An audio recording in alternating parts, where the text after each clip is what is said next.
What's up guys, it's Manga Time. Once again, I'm here today to bring you my review of Bleach 594, Rub Dolls. The chapter came out on Thursday, and I'm not sure if we're going to have to start getting used to this or not. Like, as far as I know, this is just my understanding, like, in an attempt to kind of stop this whole leaking of chapters early, because we technically get the chapters earlier than the Japanese. They comes out for them on the following Monday. In an attempt to stop that, as far as I know, they've been like holding back scanlations, so we might be getting them a little bit later, but if it's only on a Thursday, then no biggie. Just start coming to YouTube on Thursday for your reviews. Anyway, this is an odd chapter. I like the first half quite a lot, and the second half kind of drops off. Like, I don't like it anywhere near as much as I should have done, basically. We'll get into that when we get there. So the first half is continuing the fight between Mayuri and essentially Giselle, and he stabs Toshiro with Hisagi Jizo. It's really cool actually that we basically get to see Hisagi Jizo after so long. Like, it's been ages since we saw this Shikai. Now what's interesting here is Mayuri implies that Toshiro fell to the ground paralysed because of Hisagi Jizo, not because of the drug that he administered. It's a little bit confusing, but then he then uses another drug, and he stabs Toshiro with it. He injects Toshiro with the drug. This is quite cool. I like this scene because Toshiro like screams, and he's like the commander of the zombies at this point because he summons some reinforcements like to stop Mayuri from drugging him, basically. And I was like, what the hell? I was like completely surprised. I wasn't surprised that Matsumoto was here as a zombie because her body was in the same place as Hitsugaya's, so theoretically Giselle could have picked her up. But Rose and Kensei are there. Kubo doesn't want to let them go, but he doesn't care if they're alive or not, is basically what's going on here. So this is really interesting though, because as far as we know, Kensei and Rose were dead before this point. So does that confirm that Matsumoto and Hitsugaya are actually dead because now they've been zombified as well? I don't really know, because like Toshiro and Matsumoto, they've got the shaded in skin, which I still believe means they can come back. So we'll see. But it's very cool. I didn't expect those two to turn up. But Mayuri basically says, you're in the way of my observations, and then he summons the Arankars, Lappi, Dordoni, and Saruchi to fight them. Lappi takes on Matsumoto for a second time. Saruchi takes on Rose, and Dordoni takes on Kensei. A couple of interesting things we can get from this is Dordoni is a wind user, just like Kensei is. And obviously both Rose and Saruchi have kind of ranged weapons. Hopefully we get to see Kinshara Butodan again. Although I have to admit, it's very weird that these suddenly Fraction Arankar... well, okay, they're not really Fraction Arankar, but let's be honest, they're not Espada level either, are suddenly fighting captains. So I don't expect them to win that fight, but maybe they will. So that's honestly kind of weird to me. And Toshiro is basically being covered in this darkness. To me, it seems kind of obvious what it's doing. It's gonna make him not a zombie anymore. I'm almost certain of that.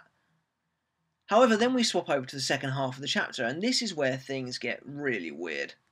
Like, really weird. We see Byakuya, and apparently he was fighting 5 Sternritter.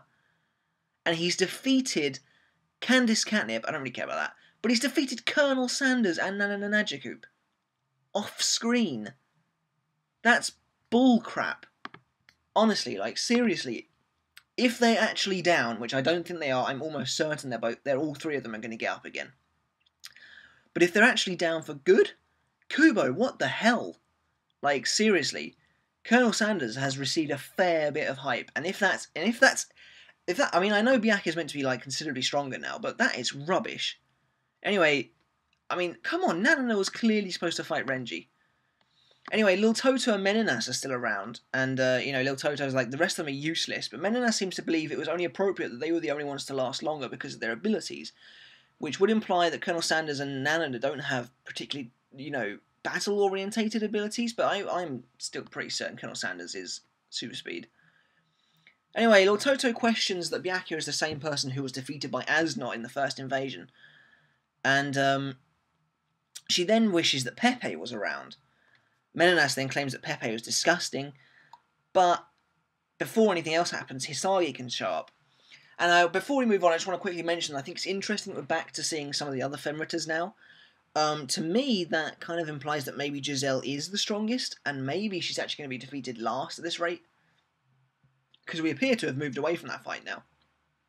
Which, you know, is fine. If Kubo really wants to make that fight really long, then at least let us take a break from it. Anyway, Hisagi shows up, and this is where things get pretty weird. He says that he's dealt with one of them, and at this point I was like, you must be having a fucking laugh. Like, that is ridiculous. But apparently not. Suddenly Byakuya seems to attack Hisagi, but what you kind of get from it after reading it from a second time is that Byakuya is actually deflecting Hisagi's attack. Hisagi is trying to strike Byakuya with Kazushini, and Byakuya's like, you know, why are you coming at me with your blade? You know, and he's like, are you an imposter? Basically, Hisagi's like, no, I'm not an imposter.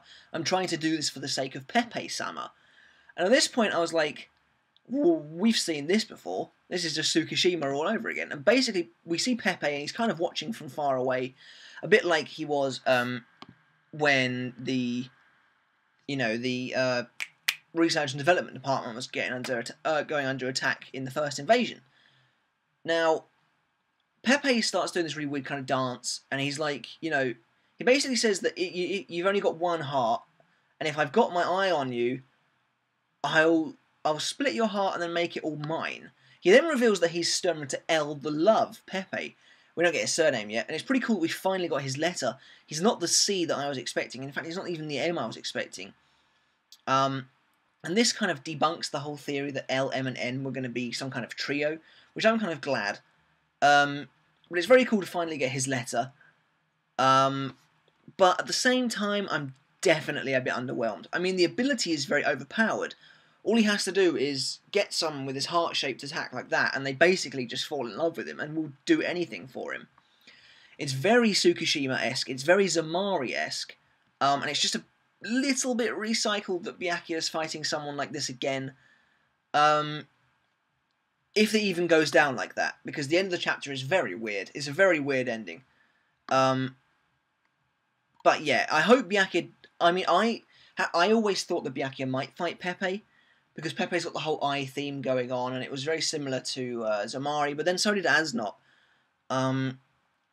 But I hope that Pepe doesn't fight Byakuya now, since his ability is quite similar to two people Byakuya has already fought. But yeah, Pepe then tries to fire his love attack at Lil Toto for some reason. I don't know why, but she dodges it and it hits Menanas, and basically Menanas falls immediately in love with Pepe. She then, like, gets a massively ripped arm, because she's the power, and she smacks Lil Toto in the face. Like, I don't understand why. I have no idea why that's happening. And Pepe's like, oh, stop it, you know, just because you love me so much, you can't all fight over me. And then he says, if everyone dies, there's no way I'll belong to only one person. And that's the end of the chapter. It's a very weird ending. For a very weird chapter. It's not a particularly cohesive chapter. And the first part is, but when Pepe comes in, it all gets a bit weird. Now, if we want to quickly talk about chapter 500, when Pepe is first seen, or his foot seen anyway, I think Giselle took over Jidambo, because Jidambo's eyes were really blank, and he was just attacking mindlessly. Giselle took over Jidambo, but Pepe took over Rin, because Rin did know what he was doing, and he attacked Hiyosu, and he was like, I don't know why I'm doing this, but he must have been in love with Pepe. So I presume that's what happened anyway. So that's the chapter. It's cool. I like the fact we get another Sternritter letter, and it's very cool that we get Rose and Kensei's kind of surprise return. They're just kind of popping up all over the place in this arc. I'm very, very, very phenomenally disappointed about Colonel Sanders and Nana and Najaku. I really hope they get back up again. I think they probably will. But honestly, if Colonel Sanders is actually down, then come on. At least I really hope Byakuya is at least using Bankai. But we probably find he won't be. Since he can... Oh, no, never mind. I was going to say since he can apparently block Kazushini with his blade, but he must just not be using Shikai either at that point. Anyway, yeah, that's the end of the chapter, guys. Definitely kind of a weird chapter for me. I do like the first half, and I like the fact we get a Sternritter letter. I'm not a massive fan of Pepe's ability at the end of the day because it's not wholly original. It's not one of the best Sternritter abilities we've had, and I was kind of hoping for a bit more from Pepe. And I'm almost certain that Colonel Sanders is not C, so that means the elusive C probably hasn't been even seen yet because there are 3 Sternritter left to actually see, and I imagine they went up to the Royal Realm with Yaharvark. Hopefully Colonel Sanders gets back on his feet and does something. But yeah, that's it really for the chapter, guys. I don't know. I'm kind of torn really. Like I don't think it was that great, to be honest. I thought when Pepe arrived, it just got really weird. The ending of the chapter is so weird. It's like Kubos was just like, yeah, I'm just going to end it there. Because for some reason, Menenas attacks Lil Toto. Pepe implies that she attacks Lil Toto because she's afraid that Pepe will love her or something like that. And then it just ends. Now, if Lil Toto's been taken out, that's bullcrap. Like, why would Pepe take out his own teammate? Hopefully Pepe delivers, because Askin did say that Pepe was a monster, so we'll see. But that's kind of... I think I'm going to drop a 7 on this week's chapter, guys. Let me know in the comments below what you thought of this chapter. What do you think of the whole Mayuri scene, and what do you think about the bit with Byakuya? Honestly, it was a bit weird. So I'm going to drop a 7 on this week's chapter, guys. Let me know in the comments below what you thought. As always, don't forget to subscribe. That'd be really great. And I'll catch you next time. Until then, see ya.